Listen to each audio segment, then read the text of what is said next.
पहला हमारा यही प्रोग्राम है कि किसी भी तरीके से महंगाई को कवर किया जाए, महंगाई को रोका जाए ताकि गरीब आवाम को रिलीफ मिले। अस्सलाम वालेकुम व्यूअर्स, आपका मेज़बान अली असगर आपकी खिदमत पे हाजिर है। इस वक्त मैं मौजूद हूँ कराची के इलाके लिहारी के अंदर, जो कि UC3 के नाम से कहलाई जाती है। यहाँ के आज मैं आपको हालात दिखाऊंगा। यहाँ पे आज जो लोग रिहायशी हैं, जो मस्जिद में लोग नमाज़ पढ़ने जाते हैं और उसके अलावा बच्चे कैसे गुज़र करते हैं अपने स्कूल जाने के लिए, मस्जिद में जो नमाजी नमाज़ पढ़ने के लिए जाते हैं कैसे यहाँ से गुज़र कर जाते हैं, इसका तो अंदाज़ा नहीं लगाया जा सकता। जो रोडों की यहाँ पर हालत है और जो रोड यहाँ पे इस वक्त बहुत शदीद तरीके से मुतासिर हुए हैं। लोग यहाँ पे चलने से भी मुतासिर हैं, गाड़ियाँ फिसलती हैं, लोग गिरते हैं, बच्चे गिरते हैं, ख़वातीनें यहाँ पर गिरती हैं। और इसी के साथ साथ हमारे साथ यहाँ से जो नून लीग के जो रहनुमा हैं सुल्तान बहादुर साहब, हम उनसे इस बारे में बात करेंगे कि उनका क्या कहना है, क्या किसकी नाअहली के वजह से ये इतना जो लोग इस जुल्म का शिकार है, क्या वजह है। अस्सलाम वालेकुम। वालेकुम अस्सलाम। सर, आज मैं यहाँ से अपना लिहारी से गुज़रा तो अचानक से मैंने यहाँ पर देखा कि इतने रोड यानी कि रोडों की इतनी हालत बुरी है। क्या कहेंगे आप इसके बारे में? देखें जी, 50+ मैं हूँ, 53 ईयर्स मेरी एज है। यहीं पे मैं पैदा हुआ लिहारी में। अच्छे हालात भी देखे, बुरे हालात भी देखे, लेकिन लिहारी को तबाह पीपल्स पार्टी ने किया, लिहारी वालों ने किया, जिनको जो अपना गढ़ कहते हैं उन्होंने किया। चाहे वो आज के हालात आप देख लें, क्योंकि हमारे चेयरमैन आज़ाद ख़त्म हुए 1 साल हो गया, जो यहाँ पे चेयरमैन थे लिहारी में मुख्तलिफ़ यूसीओं में। ठीक है, उनको पावर्स नहीं थे, लेकिन ये हालात भी नहीं थे, फ़ंड नहीं था, लेकिन ये हालात नहीं तो अपने थी कोशिश करते थे। आज 1 साल में सेक्रेटरीज़ के पास, यूनियन सेक्रेटरीज़ के पास पावर हैं, DMC के एडमिनिस्ट्रेटर साहबान के पास पावर हैं, या जो इनका कराची का एडमिनिस्ट्रेटर है मुर्तज़ा बाब, उसके पास पावर्स हैं। मैं आपको बताता चलूँ कि हमने अपने थी कोशिश की, कई बार इनसे मिले, जाके इनको रिक्वेस्ट की। अब गाड़ियाँ यहाँ पे वाटर एंड सीवेज बोर्ड की दी जाती हैं, लेकिन मुझे आज पिछले 1 महीने से टहलाया जा रहा है, गाड़ियाँ नहीं दी जा रही हैं, मखसूस अपनी पार्टी के लोगों को दी जा रही हैं। बाकी कुंडी मैन हकरूब उनको दिए जा रहे हैं। और आप इस वक्त जिस इलाके में बैठे हैं, ये लिहारी का खूबसूरत तरीन इलाका था माजी में। साथ में हमारे लिहारी जनरल हॉस्पिटल है, मोहतरमा बेनज़ीर भुट्टो मेडिकल कॉलेज है, और बड़ा अहम इलाका है ये लिहारी के खत्ते में। लेकिन आप ख़ुद देखें, हम बारिशों से पहले जब हम सीटों पे होते थे, सफाई करा लेते थे लाइनों की, नालों की, बाकी एरियाज़ की, जहाँ से पानी इमरजेंसी में निकले। लेकिन इस बार कोई ऐसी सिचुएशन नहीं की गई। फिर प्लस मैन रोड पे काम हो रहा है, और वो काम भी आज 6-8 महीने से पाइप रखे हुए हैं, काम आगे बढ़ाया नहीं जा रहा, जिसकी वजह से हमारी मस्जिदों में पानी दाखिल हो गया। नूरुल्लाह नूर मस्जिद है गुलिस्तान कुंडी CUC में परले रोड पे, तो उसके अंदर पानी खड़ा है, आपको जाके मैं दिखा सकता हूँ। हमने अकाम बाला से रिक्वेस्ट की, अपने तीन कोशिश की इस काम को आगे बढ़ाने की। मैंने खुद पंप मंगवाए पिछले आज 3-4 दिन पहले किराए पे, और लेबर मंगाई, कुंडी मैन मंगाए, सारी रात लगे रहे। कल रात भी हम सारी रात लगे रहे, लेकिन कई जगहों पे हमें गटर लाइनों में ब्लॉक मिले, कई जगह पे हमें तकिए घुसड़े हुए मिले। कोई पता नहीं क्या साजिश हो रही है, अजीब सी साजिश है। लेकिन ज़िम्मेदार ये हैं, क्योंकि इक़्तिदार आज 15 साल से यहाँ पे, मैं तो कहूँगा 50 साल से इनके पास है, लेकिन कोई दवाई या इसका कोई दर्द, कोई चीज़ हमें मिली नहीं आज तक। सर, मैं आपसे पूछूंगा कि मौजूदा हुकूमत से पहले PTI की हुकूमत थी, उससे पहले आप जानते हैं कि नून लीग भी काफ़ी बार हुकूमत करके गई है, पर लिहारी पर किसी की नज़र षानी यहाँ पर नहीं हुई है। क्या वजह है? नून लीग के भी चेयरमैन यहाँ पर मौजूद रहे हैं, नून लीग के भी काफ़ी रहनुमा यहाँ पर मौजूद रहे हैं। ठीक कह रहे हैं आप, बिल्कुल आपकी बात ठीक है। पिछले दौर में PTI की गवर्नमेंट थी, उससे पहले हमारी थी, तो मरकज़ में उनकी गवर्नमेंट थी। सिंध में मुसलसल सिंध तीसरी बार इनके पास पाकिस्तान पीपल्स पार्टी के पास चला आ रहा है, और लिहारी को ही अपना गढ़ कहते हैं। रहा PTI का सवाल, PTI के लोगों ने अलग MNA हमारा शकूर शाद साहब थे लिहारी से, लेकिन चंद मखसूस इलाकों में उन्होंने कुछ काम कराए, गलियों की वो पेवर ब्लॉकिंग के या बाकी इस तरह के जो बुनियादी काम थे, सीवरेज के, वाटर के, जिनको 50 साल से हम देख रहे हैं रोना। गर्मियों में हम मीठे पानी को तलाश करते रहते हैं, और सर्दियों में सीवरेज का पानी हमारे सिर चढ़ के बोलता है, तो हल नहीं निकाला जा रहा। बस वक्ती तौर पे कोई बाईपास लैंड डाल दी, अपना मसला हल करके आगे निकल के, इस तरह के मामला थे। लेकिन NA पे इनका था, और जमात इस्लामी का एमपीए था।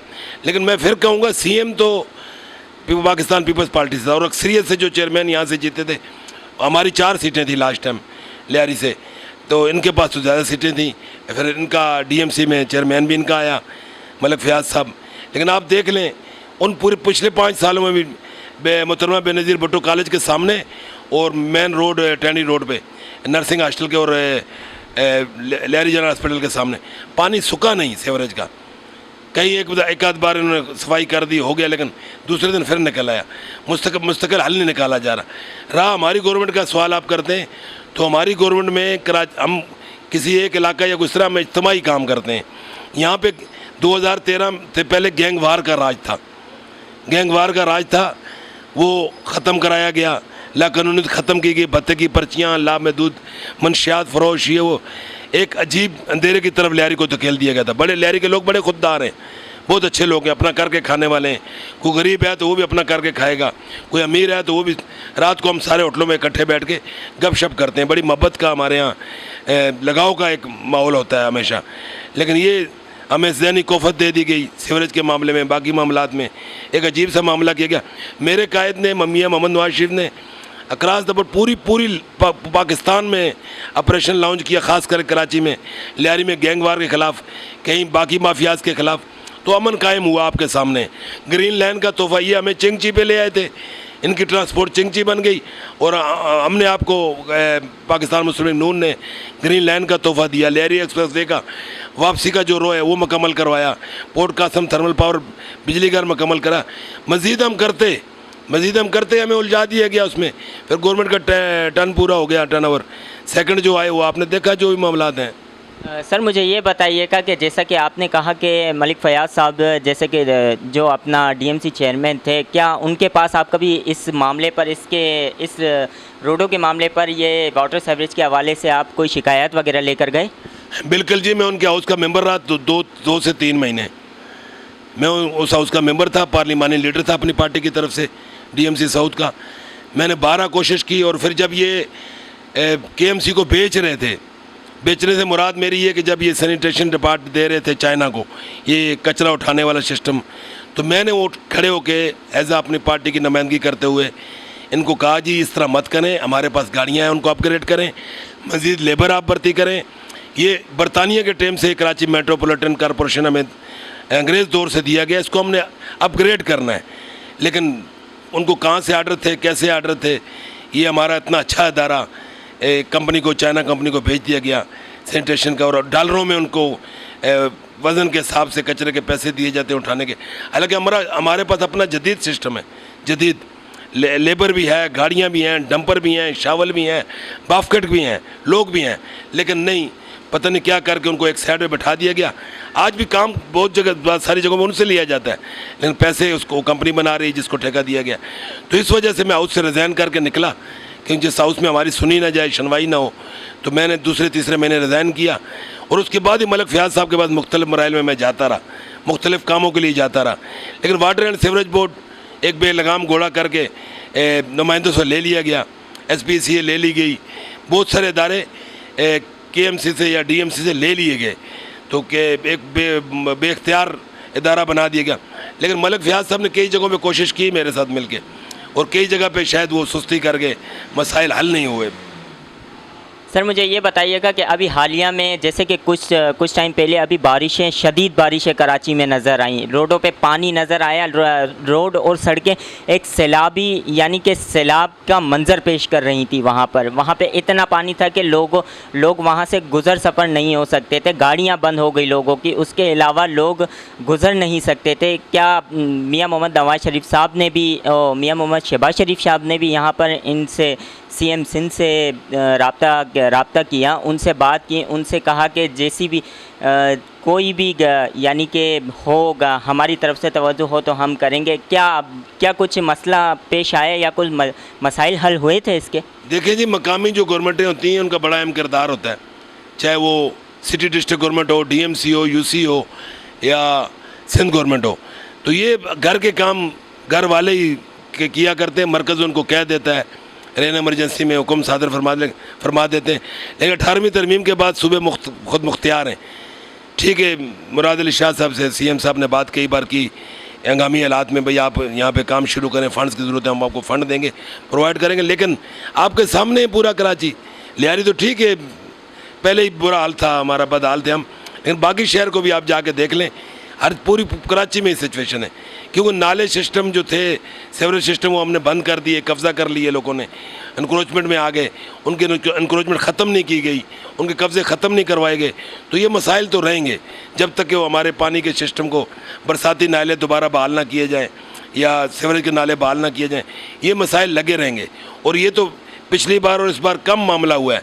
अब मैं आपको अल्लाह ना करे मज़ीद बारिशें होंगी तो मैं बहुत बड़ा सैलाब और तूफ़ानी सिस्टम का मामलात देख रहा हूँ, बहुत बड़े नुकसानात होंगे। अल्लाह ना करे, अल्लाह पाक जो कल परसों बारिशें आ रही हैं, खैर खैरियत से, रहमत से ये बरहमत की बारिश निकल जाए। लेकिन सिंध गवर्नमेंट टोटली तौर पे और उसके तमाम इदारे बेबस हैं, अपने अपने घरों में बैठे हैं, फ़ंड्स खा रहे हैं, कमीशन खा रहे हैं, कोई काम नहीं हो रहा। सर, अभी जैसा कि आप जानते हैं, के इलेक्ट्रिक के हवाले से मैं आपसे बात करूंगा कि यहाँ पर कराची में के इलेक्ट्रिक बहुत शदीद बहरान चल रहा है।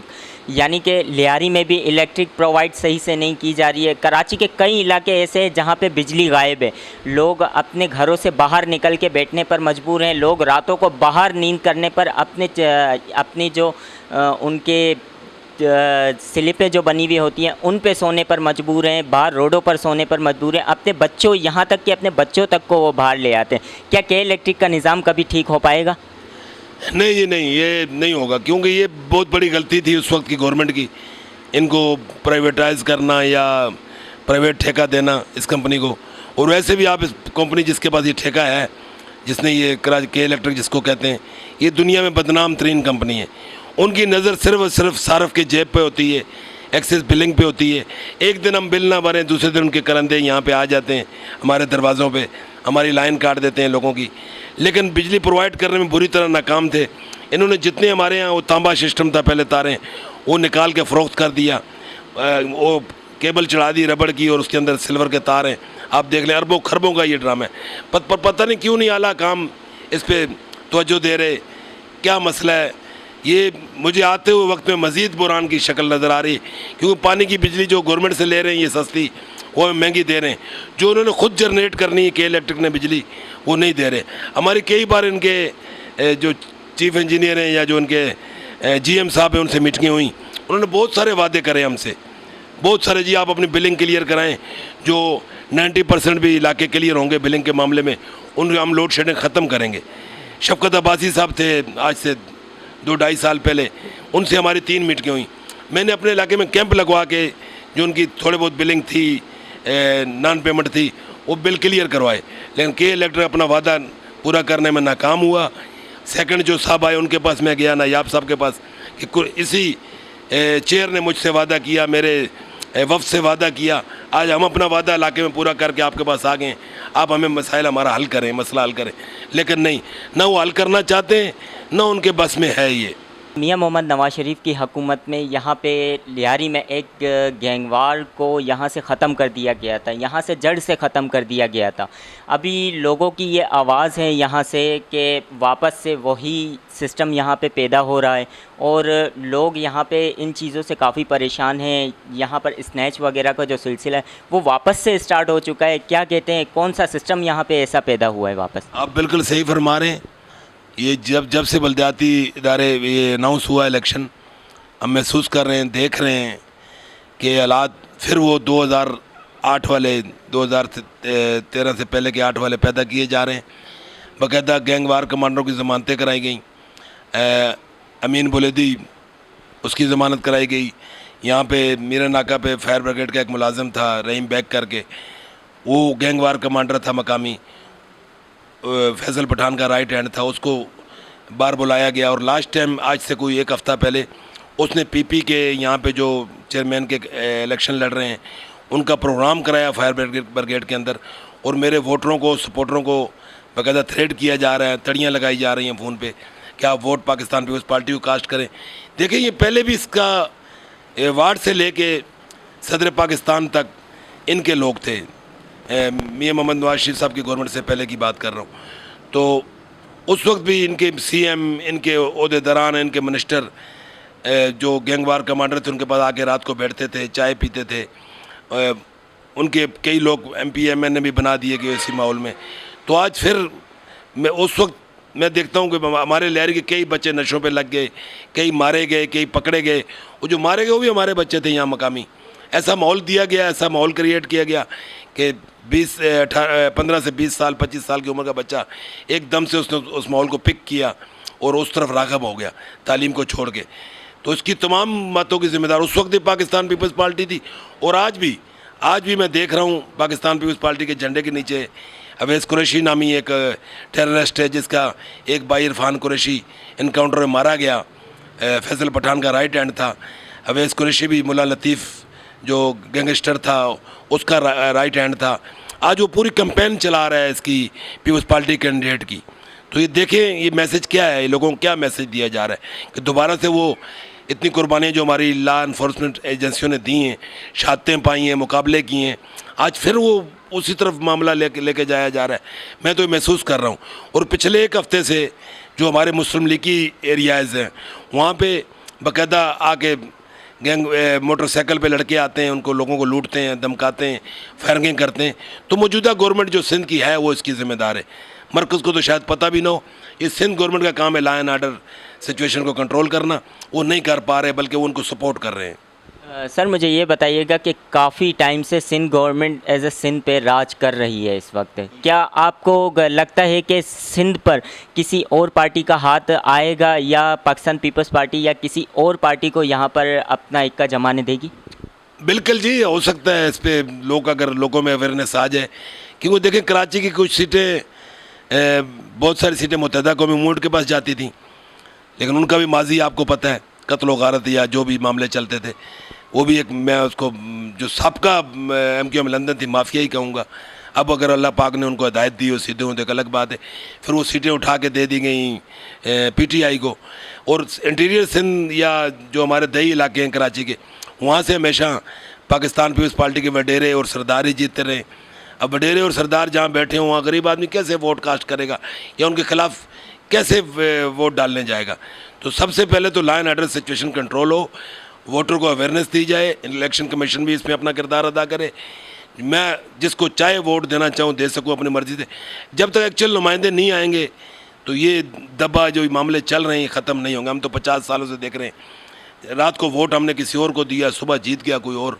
जब तक असल नुमाइंदे नहीं आएंगे, मैं कहूँगा या कोई इस तरह की मखलूत गवर्नमेंट आए जिसमें तमाम पार्टियों के लोग जीतें या उनके राके रहदा इस्तेमाल और वही सुबह फैसला है, रात को वही फैसला है, जो लोग जिसको वोट करना चाहते हैं वही जीतें, तो मसला हल हो सकता है इंशाल्लाह।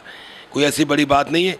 माजी में भी लियाकत जतोई साहब हमारे CM थे, उस टाइम पे हमने कराची को कंट्रोल किया, काम कराए कराची के।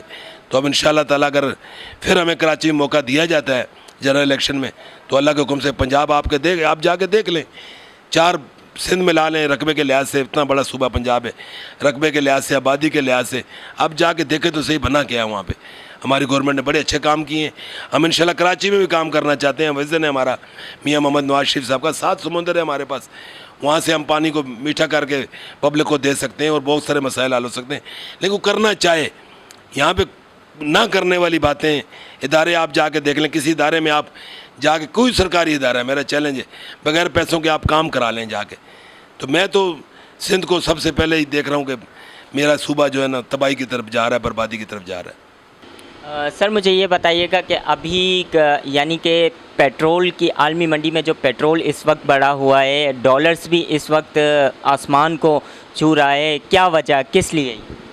देखें जी, पिछली गवर्नमेंट के सारे मामलात या उसकी कारस्तानियाँ आपके सामने हैं। सीरियसपन था ही नहीं। गवर्नमेंट में रह के भी ऐसा लगता था कि अपोजिशन लीडर टॉक कर रहा है, बात कर रहा है। असम्बली के अंदर भी, बाहर भी। वो इमरान खान साहब बहुत बड़े लीडर थे मुल्क के, लेकिन वो कंटेनर से उतरे ही नहीं आज तक। उन्होंने अपनी सोच वही रखी और एक ऐसा कल्चर मुतारफ़ करा दिया पाकिस्तान में जो इस PTI से पहले नहीं था। तमाम पार्टियां एक दूसरे के लीडरान के एहतराम करती थी, लीडर अपने एहतराम करते थे, कारकुन एहतराम करते थे। लेकिन गालम गलोच कल्चर और उससे वो निकला ही नहीं। और हम पे, हमारी पार्टी पे केसेस बनाने से या नैब के हवाले से केसेस बनाने से वो बाज ही नहीं आए। सारा दिन रात उन्हीं चक्रों में लगे रहे हमें बदनाम करने की।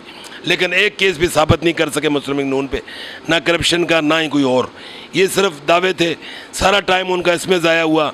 और 30 सालों में इतना कर्ज नहीं लिया गया जितना कि इन पौने 4 सालों में लिया गया, और मुल्क को बुरानों की तरफ धकेल दिया गया। मैं तो आफरीन बल्कि सलाम पेश करता हूँ जो हमारी मुत्तहदा पोजीशन है, जिन्होंने मिल के उस बुरान से मुल्क को बुरे वक्त में निकालने की कोशिश की। और आज इंशाअल्लाह ताला मियाँ शहबाज शरीफ साहब की सरबराही में, नवाज शरीफ साहब की सरबराही में मुल्क पाँव पे खड़ा होगा इंशाअल्लाह। डॉलर नीचे आएगा, बाकी मामलात होंगे, लेकिन वो सबका बुरान इतने हैं कि उनको कवर करने में कुछ टाइम लगेगा।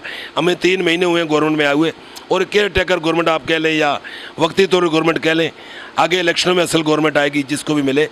इसमें भी कोशिश की जाएगी इंशाअल्लाह ताला कि पाकिस्तान को अपने पाँव पे खड़ा किया जा सके, डीजल पेट्रोल नीचे आए। पहला हमारा यही प्रोग्राम है कि किसी भी तरीके से महंगाई को कवर किया जाए, महंगाई को रोका जाए, ताकि गरीब आवाम को रिलीफ मिले। जी, इसी के साथ साथ अपने मेज़बान अली असगर को दीजिए इजाज़त। इंशाल्लाह किसी और प्रोग्राम में आपके साथ मुलाकात होगी, तब तक के लिए अल्लाह हाफ़िज़।